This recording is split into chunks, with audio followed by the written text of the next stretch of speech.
Good afternoon, everyone. Welcome to today's team brief.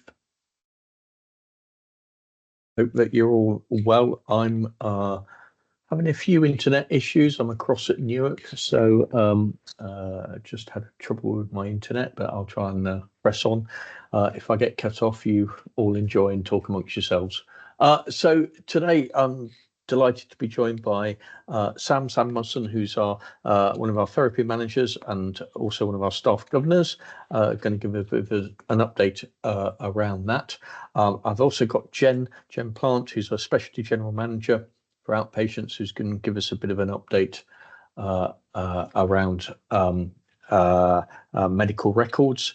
And then I've got, last but not least, I've got Debs Kerry, who's one of our physiotherapists, who's going to give us some updates around our recycling and greener project that we've got around walking aids. So those are the topics for today. As always, just a few updates before we get into that, and just to encourage you, to remind you to use the questions and answer chat if possible. And we'll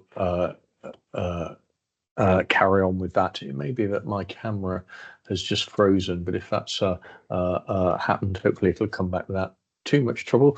I'll press on while we get to that. So the two or three things just to update you on. The first one is that I don't have any detail yet around a funeral for Paul, so we're obviously holding our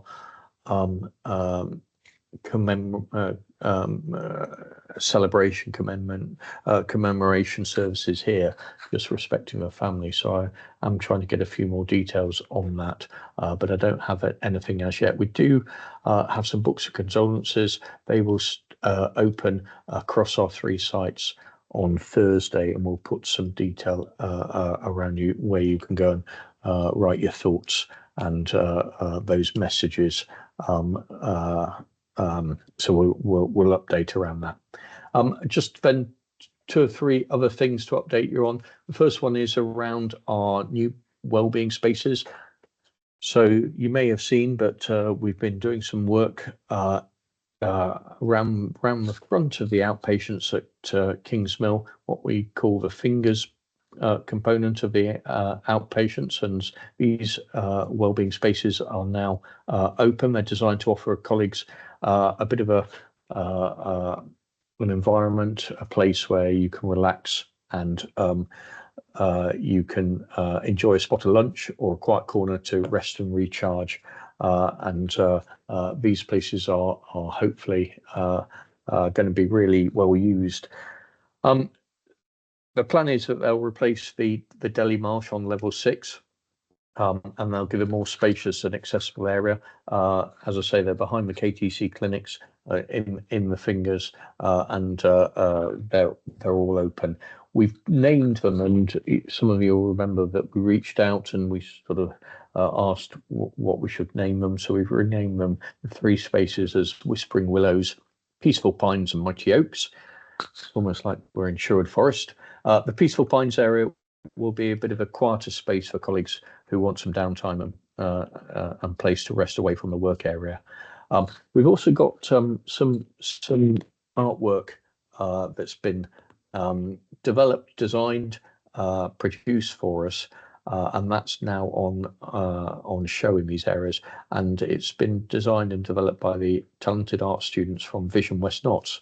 And so just a few days ago, we had an official opening with Andrew Cropley, the principal of West Notts College, who joined 2 of the winning students and their teachers to see the work proudly displayed. So a huge thank you to them, a huge thank you to the charity who funded the new seating area as well.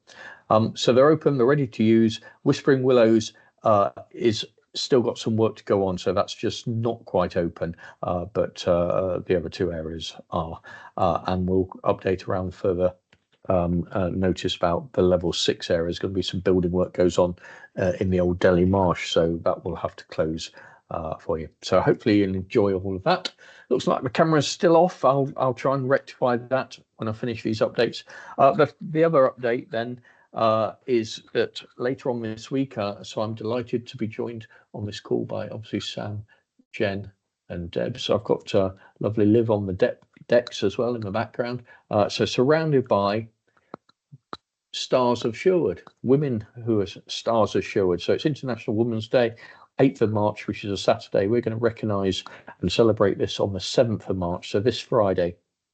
And it's a powerful reminder of the incredible achievements of not just the colleagues on this call, colleagues across Sherwood, but colleagues across the world. And it's an opportunity for us to reflect on, recognise that enormous contribution in so many ways that our women of Sherwood make. So that's all good. There are one or two events that we're holding on Friday. I hadn't quite realised actually that now we have 79% of our workforce is now made up of women. So I've got 4 girls, so I now have a very woman-dominated home life, and I now have a completely dominated work life, which is very good for me. So 79% of our workforce is female, so that's great.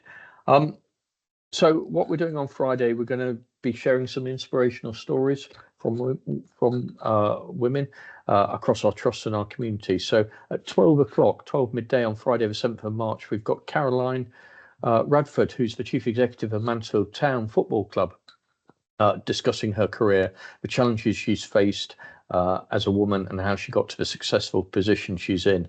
And we'll put a link into the chat how you can get that. But that'll be a really interesting talk. And then after that, at 1:15 to 1:45, we'll hear from Fatima Youssef, who's our head of service for emergency services, and she'll be sharing her career journey as a female and overseas worker. So be really good to have lots of people on those calls, hear some inspiring stories, and we'll also be sharing some of that across our messaging networks and boards. Looks like my camera's back working, so that's good. Finally, on a similar sort of theme about sharing, learning, and inspiring, we've got a bit of an initiative to share patient stories. So every day across Sherwood, incredible moments unfold within our hospital, stories of compassion, stories of resilience, valuable learning experience. And these stories not only celebrate success, but also offer us powerful opportunities to learn, to grow, to improve. So we're encouraging all members of all colleagues, all staff to come forward and share patient stories, whether they're positive moments of outstanding care or areas that perhaps where we haven't quite got it right, and there's a learning opportunity for us. It also gives you the opportunity to talk about some of those difficult times or some of those difficult things, and hopefully that will inspire us and help us to recognise all of that and recognise and improve on the quality of care that we're doing. So it'll give us that opportunity to celebrate success. It'll give us that opportunity to share patients' voices, bring patients into to everything that we do, and hopefully will allow us to drive some improvements. As well as inspiring others. So we've got a link that again, hopefully, will go in the Q&A. This is how to share a patient story. It's Sally Whittleston who's dealing with this, so we'll put Sally's email in the chat. Obviously, we've got to be a little careful with the patient anonymity and protect their confidentiality, but we can still anonymize and make that difference. So that's all the updates that I've got. Is my camera still on, or has it gone off again? Oh well, I'll carry on. So what I'm going to do now, I'm going to hand over to Sam, who's going to discuss the important governor's elections coming up and encourage us why we need to think about what we're going to do and apply for that. Sam, over to you. Hello. So I'm Sam Musson. I'm Head of Therapy Services here at Sherwood, and I'm a staff governor. I'm also really hot. I underestimated how hot it was going to be doing this with this jumper on. So if I go really red, please ignore that. But I'm hoping today that I'm going to give you all an idea of what being a governor at Sherwood is, what the commitment would be, and hopefully I'm going to convince some of you to put your hat in the ring at the upcoming governor elections. So here at Sherwood, we have 3 staff governors. So Sherwood, I'll tell you a bit about the role and why we have governors. So Sherwood Forest Hospitals is a foundation trust. A foundation trust has to have, we've got a board of directors. Those directors with them have non-exec directors, our NEDs. The role of the NEDs is to hold the board of directors to account. Governors, like myself, and public governors hold the non-exec directors to account. So that ensures strict governance of the organisation. So I've been a governor for about 18 months. I was convinced to do it through speaking to one of the current governors that is moving out of the role. That's Justin Wyatt. He's one of the nurses that's been here for a long time. Had a great chat with him and he convinced me. I had a bit of free time in the evening, so I thought, I know, I'll give this a go. So here I am as a governor. I think what you probably would want to know is commitment, what it involves. So the role is, in terms of commitment, it's about 1 or 2 nights a month on a Tuesday from about 5:30 till 7:30 to 8 o'clock at night. And we do various things. We have workshops, we have meetings, we have council of governors that we go to. And the role of a governor, a staff governor, how I think the role is and how I've been taught and told, is about representing the staff here at Sherwood. Representing the staff, being a voice for the staff, and in turn being a voice for the patients and ensuring the care that we give. We also have the opportunity to sit on the committees that feed into board. So quality committee, finance committee, patient safety committee.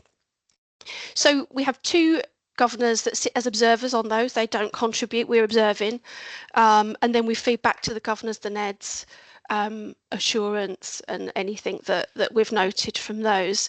So it depends on the committee, what your commitment with that, if it's monthly or every 2 or 3 months. So I sit on the finance committee and observe that with another governor. He's actually the volunteer governor. So it's not only staff governors we're looking for public governors. So if you have friends or family that might be interested, then please encourage. So why do I think you should be a governor and what do I get from it? It is a great opportunity for me to represent the staff that I work with. So I'm a physio by background, I'm an allied health professional. So I think this gives me a really good opportunity to raise the voice of HPs at this level. So I definitely do that. It ensures that I know that I'm a part of giving great patient care, and I can see that it gives us an example. It gives me an example. I get to look behind the curtain at what actually goes on in the organisation. So if you are curious, if you want to know more, we have a staff governor webinar on Monday the 10th. That's 11:30 to 12:30, lecture theatre 1. I'm sure I've missed lots of things and there'll be lots more information in that. So if you've got any thoughts of becoming a governor, please look into it. Genuinely, it's a great thing to do. I've learned so much about the organisation, and I'm really enjoying my time. And I'm going to need some governor pals because of the 3 of us, I'll be the only one left. So we need 2 more. So please put your hat in the ring and come and join us as governors. And Dave, I don't know if there are any questions or if there's anything in particular I've missed. No, that's perfect. I haven't seen any questions, Sam. You should have been at Newark. You've been finding the jumper at Newark. The heating's off now because they're doing some work on it. But thank you for that. So I obviously come to the Council of Governors as the acting chief executive. It's interesting about the questions you get asked and the different route that some of those questions and discussions go. It's always useful having the staff governors. I think they're a really important voice, but I liked how you phrase that. You look behind the curtain and you're curious. I think that's a really good way to phrase it. And also just highlighted that the public governors were also out, not just for staff governors, but also for public governors who also, as you say, raise that profile, hold the non-executive directors to account, who then hold people like me to account. So what's the best bit and what's the worst bit of being a staff governor? Let's go worst first, so we get that out of the way. I think sometimes it's quite a big time commitment. We can be quite late after a long day at work. That is hard. It is additional commitment, but it is worth it. I absolutely think it's worth it. And the best thing, I've just got to know so much more about what goes on at Sherwood, and actually it assures me, and I get to bring this back to the teams that I work with, so that's been really good. And getting to the some of the more glitzy events. So we went to the observatory last month and had our Council of Governors there, and that was great. And it's me. I've given loads of good things, haven't I? Meeting all the other governors, being part of that team is great.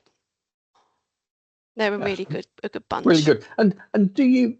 The one question is, recognise it can go on a bit late, but the one question I guess I've got is, do you think that you make a difference? Not necessarily you, but certainly the governors. Do you think you make a difference? Yeah, and I think the staff governors make a difference. And I think it's what you said about us being there in the room. And I think we give context to some of the things that are discussed.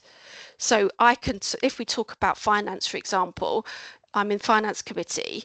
I can talk to the governors about my lived experience of what that feels like to be in that situation as a member of staff at Sherwood, and relay that experience. I think that puts meat on the bones for them. Yeah, and for me, it's really important that we have externalize on our various committees. So I'm really keen that we continue with that with all of the committees that we have, governors on all of the committees. Okay, so we put a bit in the chat about finding out more about the role of being a governor, and that should take you all to the information and also a link to the webinar. Sam, there aren't any questions that I've seen anyone ask. They're all just going to maybe email you and say, really, how do I apply for this and what's the point? But let's see where we get to. So I'm going to move us on to Jen, who's been waiting patiently. Jen, I'm going to hand over to you because you're going to give us a bit of an update around medical records. I've been looking across here where medical records are being painted. Yes. Good afternoon, everyone. I'm just going to try and share my screen. Hopefully you can see that. So good afternoon, everyone. Thank you. Thanks, Dave. My name's Jen, and I'm the Specialty General Manager for Outpatients here at Sherwood, and within my portfolio that also includes medical records. I'm here to talk to you today about medical records. You might have noticed over the last few weeks there's been a series of screensavers and articles in the newsletter about our department.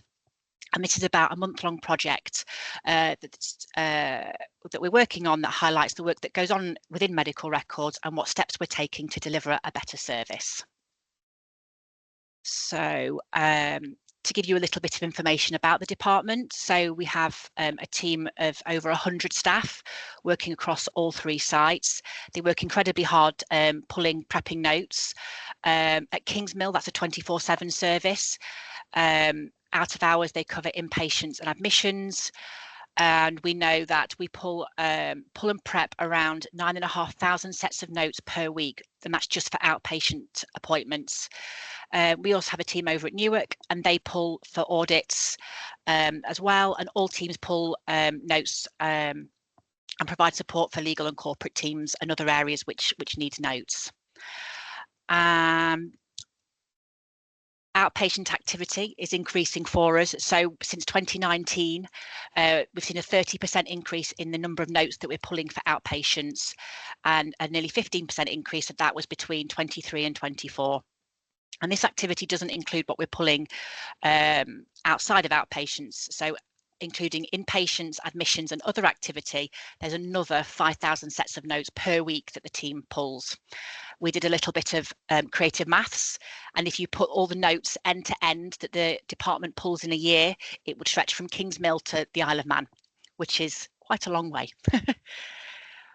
So the reason that I'm here today talking to you is with that increase in activity, we're seeing a real challenge and demand for our service, and we want to provide a really high quality service. The team really do care about what they do and want to provide notes as needed by the trust when they're requested.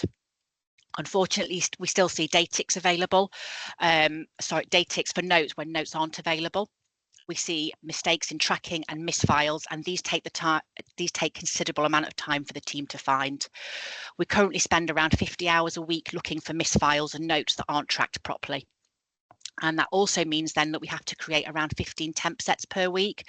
So a temp set is when the main notes aren't available, and we create a temporary set with the latest information that we can find to provide to the clinician. And that's not always the best option. You know, we would ideally have the main set of notes available every time. We also find that we often get multiple requests for the same set of notes. So this means that on occasion, there can be up to 5 people in medical records looking for the same set of notes. And that's if a request has come through over the phone, via email, or via our request portal. And this is the reason why we're here is to talk about what support we need from the trust and from yourselves to help us to work more productively. So the team want to and need to work productively. We asked the team what key messages they'd like to get across to the trust, and how the trust could best support them, what small actions they could take. We pulled together a series of screensavers, which you may have noticed previously. I think we're on week 3 of 5, and within those screensavers, there'll be top 10 tips of things that you could do to help medical records. The top 4 that the team highlighted were as follows. So please make sure that you track notes. I mentioned earlier about how much time we spend looking for misfiles. If notes are tracked properly and on time, then we don't need to have staff looking for notes. Please send notes directly to their intended destination. So we're finding increasing instances of people using medical records as a post room. So if you need to send notes to Newark, you don't need to send them via Kingsmill medical records. You can send them straight to Newark, and we're asking that you would please do that. Please don't make repeat requests for the same set of notes. So if you've requested them via the portal, we will get to them. You don't need to send an email, and please you don't need to ring us for it. And also, please consider the cut-off times. So we have an intranet page that has all the details of our cut-off times, and any notes that you need after that are still available to come and get them, but you would need to come and get them yourselves. By allowing us to work productively and reducing double handling, it means that it's going to improve our ability to accommodate last-minute add-ons and requests for services. We will we'll be able to spend more time doing quality checks and audits and improving note availability, and that's ultimately what we want to do, but we do need your help to help us to be able to do that. Next week, we've got a stand in the KTC on Tuesday, and you're very welcome to come and talk to the team about what we do. And if you have any ideas or suggestions or feedback as to how we're working, we're very open and receptive to hear that from you.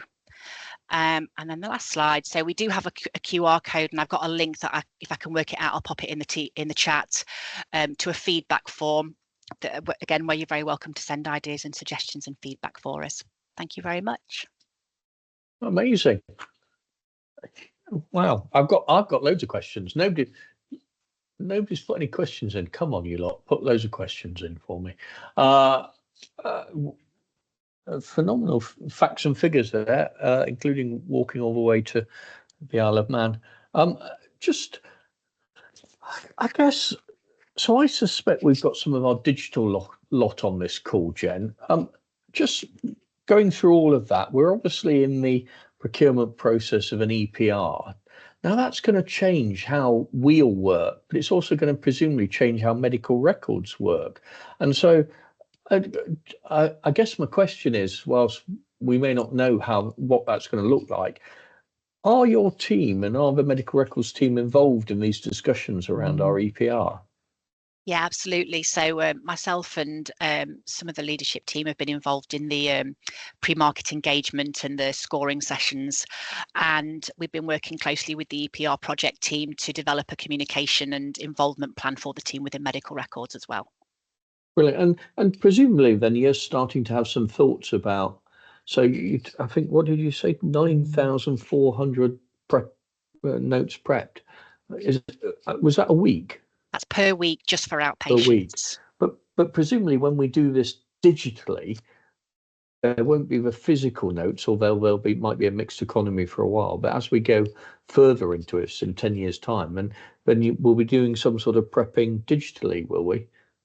Yeah, I don't think we know what that quite looks like yet, and as time moves on, we'll get to understand that. But absolutely, I think we recognise as a team that the way that we're going to work over the coming years is going to fundamentally change for the team. Yeah, that's going to be really interesting. Okay, and I've got a couple of questions. So there's a nice comment in the chat about how friendly the team are. But two things: misfiles. So are misfiles then when we send the notes to, I don't know, to the community hospital instead of sending them to Newark or to Kingsmill? Is that what misfiles are, or what? Misfiles are when notes aren't tracked properly. So it might say on Careflow that the notes are in medical records, but a couple of examples recently. So we found a set of notes that were tracked to medical records that were then found in a car park, and another set of notes that were then found under a doctor's desk. So they could be anywhere. Sometimes it is that the notes are, they have a filing system, and it could just be on the next shelf or the next day, the next patient's date of birth. But we do find notes all over the place where they should not be. Right. I'm going to do a bit of a, can I do this? So if you look in the back of me, Jen, there's a whole load of notes. I hope they're tracked. I hope they're tracked. It's not my office. Whoops. Okay. And then the other thing you said, so the four things to help the team. One was tracking notes and doing that properly. The second one was about not using the medical records as a post room and sending them direct to where they need to go.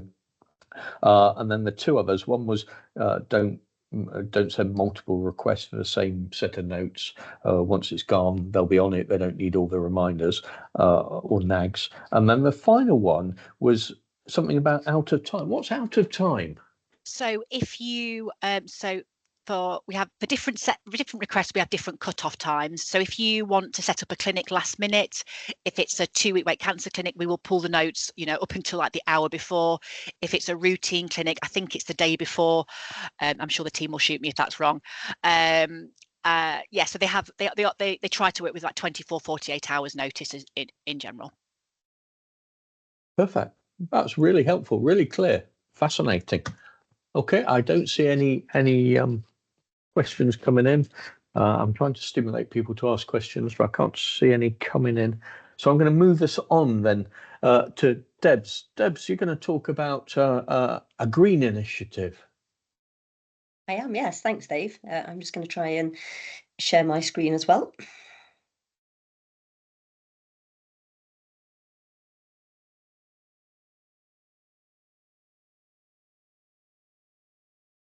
Hopefully that's come up. So I'm going to talk to you a bit about the We can see all that, Debs. Thanks, Dave. I'm going to talk to you about the Walking Aid Return and Reuse scheme. So I'm a physiotherapist by background, working on critical care, but for the last year I'm working with the Improvement Faculty as a fellow, working on a couple of sustainability projects, and one of these is the Walking Aid Return and Reuse scheme. So although we've accepted walking aids back at the Trust for many years, it's not something that we've actively encouraged. During COVID, we had to stop asking for them to come back. And I think there's been a lot of miscommunication with the public since COVID. And the general feel out there is that we don't accept walking aids back, which isn't quite correct.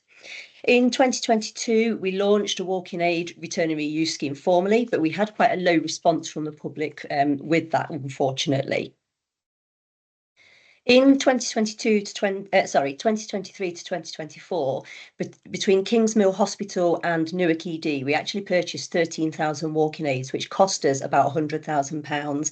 And that's in addition to the walking aids that are supplied to therapy services to Newark Hospital and Mansfield Community by the British Red Cross.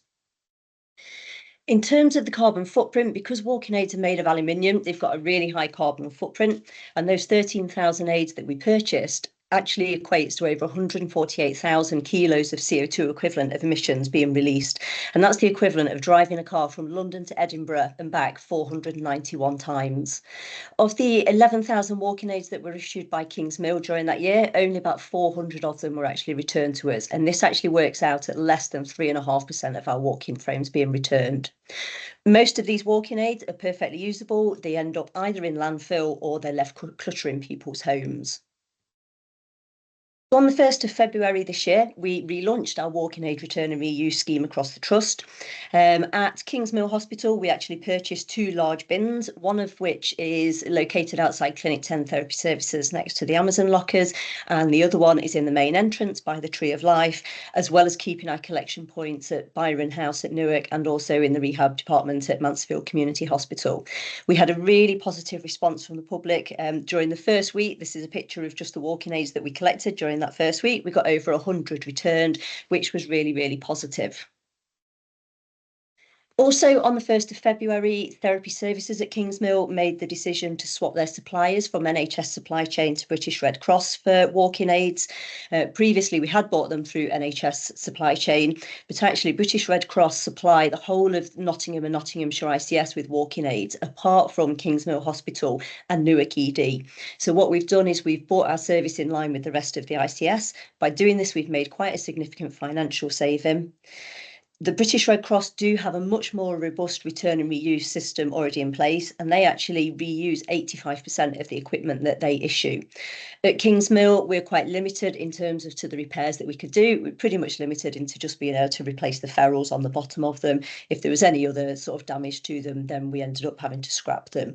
So by moving over to British Red Cross, we can make a really big carbon saving with our provision of walking aids.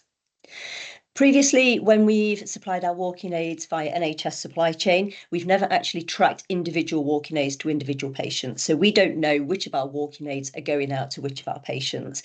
If ever there is a faulty batch recall, we've never been in a position where we've been able to contact the patient to pass that information on to them.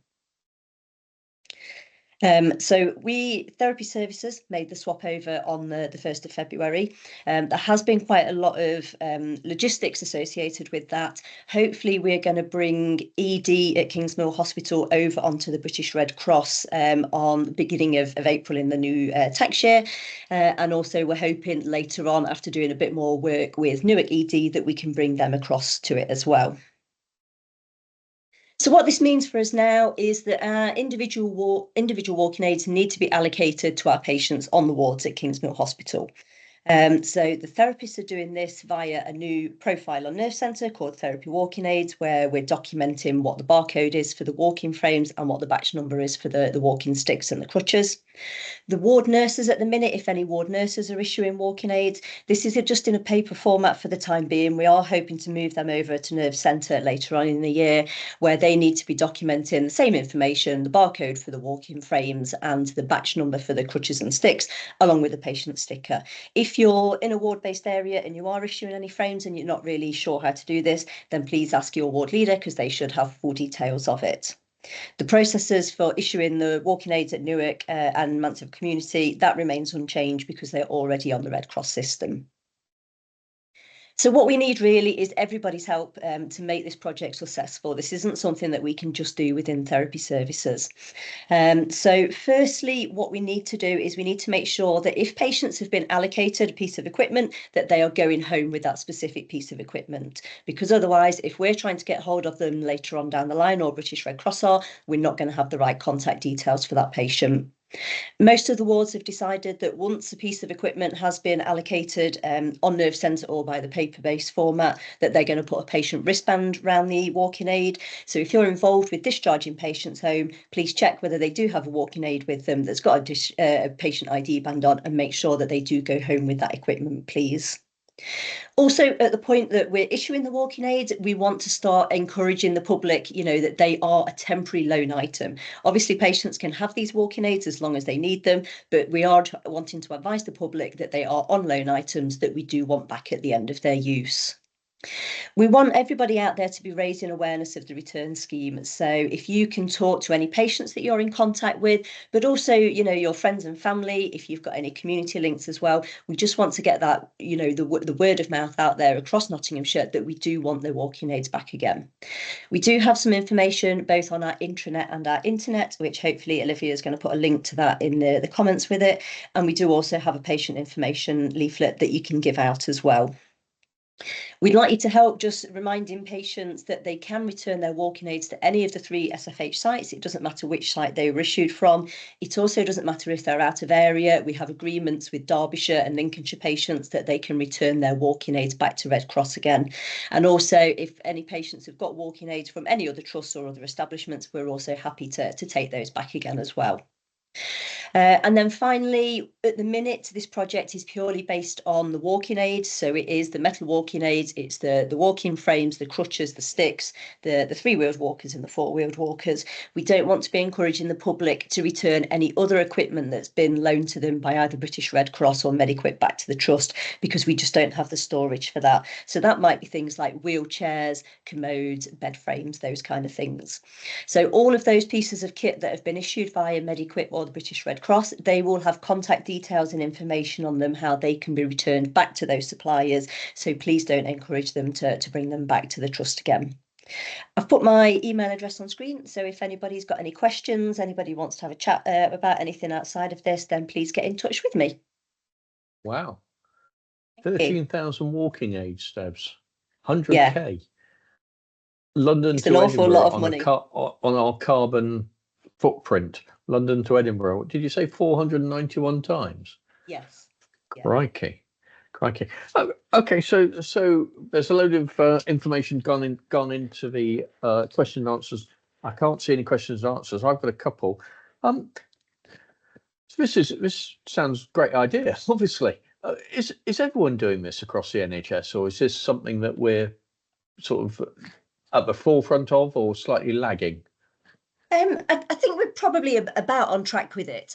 There was a lot of work done in 2022 by NHS England, and they did actually set some national targets where they stated that by 2025, all trusts need to be reusing 40% of their walking aids. So NHS England did a lot of work in 2022, which is what I did some of the work with then, sort of trying to launch our initial site with it. So there are quite a lot of trusts throughout the country that are doing it, but it's something that's getting more and more popular, and as the deadline for sort of meeting that 40% returns, there's a lot more people jumping on board with it this year. So, you know, if all the trusts in the country are doing it, then that can make a huge dent into our carbon footprint of walking aid provision.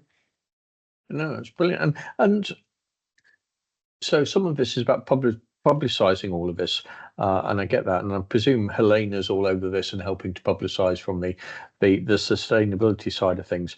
I just wonder this. So we're linked into quite a few of the place-based partnerships and the councils, and I think this is a sort of thing that we can cascade into then, and then it goes into the GPs newsletters that come out of practices and things like that. So I might take an action there, Deb, to put you in contact with we're already on it, Dave. We've already put it out in all of the partnership newsletters at the minute, but we're always open to any other things. But yeah, we've done quite a lot of publication. We did some on the radio. We've done some in the local newspapers, and quite a bit on Facebook with it. But I think, you know, if there's people out there who've got sort of little community groups, whether it's community WhatsApp groups, those kind of things, we're really keen for the information to be passed out to the public at that kind of level. Oh, that's great. Okay, and just a couple of other things. So I think that great big skip. So, you know, I can remember seeing all these things dumped in people's skips, but that skip that we've got, or that container we've got, do we actually then reuse those walking aids, or do we send them off and they're melted down? We actually reuse them, do we? Yeah, so since we've swapped to British Red Cross, we actually send them back to the British Red Cross. Their base is in Nottingham, so they go back. They've got a really big returns depot there that's got a really robust return and reuse thing. So they've got the facility there to you know, make a lot of, you know, if it's just things like, you know, it needs new wheels on the frames and things, then they can be sort of fixed and reissued again with it. Yeah, so Red Cross do say that 85% of the equipment that goes back to them does get reissued with it. So yeah, so the vast majority of it will get reused. Obviously, any of it that is structurally not safe, then that will go for scrap metal and be recycled that way. So none of it should be going to landfill going forwards. Yeah. And obviously having a single contract and getting all of our sites to be using that, and that's obviously something we've got to just do. Absolutely, yeah. So we're just sort of piloting it with therapy services first, make sure we've got all the processes, and then say ED are hopefully coming on board in the new year with it. Brilliant. Well, fascinating. I thought really interesting topics today. I found them really interesting. So thank you, everyone. Thank you, Debs, for that. As I say, there's quite a lot of information we've put in the Q&A to help people with all of that.